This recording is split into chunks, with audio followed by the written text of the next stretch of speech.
Hey everybody, thanks for tuning in and welcome to the channel. If you haven't already, please like and subscribe. It really helps the channel out. There's also some links if you want to consider supporting the channel, supporting our growth. But again, anything helps. Nothing's required, obviously.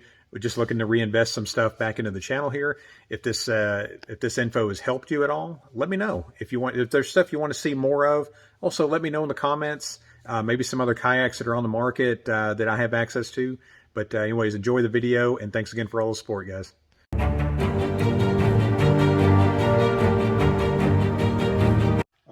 Hey guys, welcome back to the channel. Wanted to do another video. Going to compare the Hobie Passport Standard versus the Passport R. So R stands for rotomolded, one-piece construction, as opposed to the Standard, which is this two-piece kind of a thinner material. They both serve different purposes, obviously.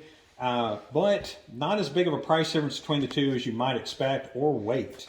And I'll get to that here in a second. So I've got the 12-footer here in the Standard, and I've got the 10.5 here in the rotomold. I've got a 12-foot rotomold here up against the wall, so they come in two colors now. This here is seagrass, and this is slate blue. Again, the 12-footer, the Standard, last year, MSRP was $18.69. That's with the drive, with the paddle. Don't mind the sail here. That's just kind of a demo we have on the floor. So stand-up pads on the 12-footer. The Mirage drive here. Again, not the 180, just a standard Mirage drive.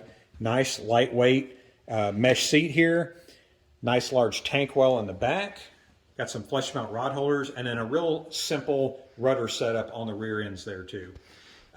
Looking over here at the Passport R, again, this is the 10.5 version. The 10.5s do not come with the stand-up pads. They can be added, of course. You do still have that round hatch for storage. Still comes with the aluminum paddle, virtually unchanged on the aluminum seat, but the biggest difference is the construction of the hull itself. So the price difference here, last year, again, $18.69 on the 12-footer. The roto-molded 12-footer, the 12R, is going to come in at $19.99. So for an extra $150, that gets you a solid built hull. It's going to be a little bit more durable to rivers and creeks, running it over rock beds, oyster bars, anything like that. It's not going to cut up as much, and when it does, you can repair it with plastic weld instead of patching it up like the two-piece here. Both the 10.5 and the 12-foot models, there's going to be a weight difference between the Standard and the rotomold of about 10 pounds is what they advertise that as. I can attest to that. They're both still very light. They're not as heavily made as, say, the Compass or the Outback, but it still gives you a lighter kayak and a repairable kayak too if you're doing anything rough out there. Weight capacities are 325 pounds on the 10.5 and 350 on the 12R. So again, that's still a very capable kayak. And when you're talking about getting into a Hobie kayak for less than $2,000, like you see on all three of these models, again, that's a substantial value. You still get the Mirage drive, which the kick-up fins, all of them come standard with kick-up fins now. I believe they started at in 2021 and moving forward. So one thing on the Mirage drive, wanted to bring this out. So if you've seen my Compass and Outback video, I talked about how good paddling kayaks those are. You still have the benefit of the rudder on the back, so if you're drifting down a river or creek, again, you're going to be able to control that drift. These all still come with the cassette that plugs right in here.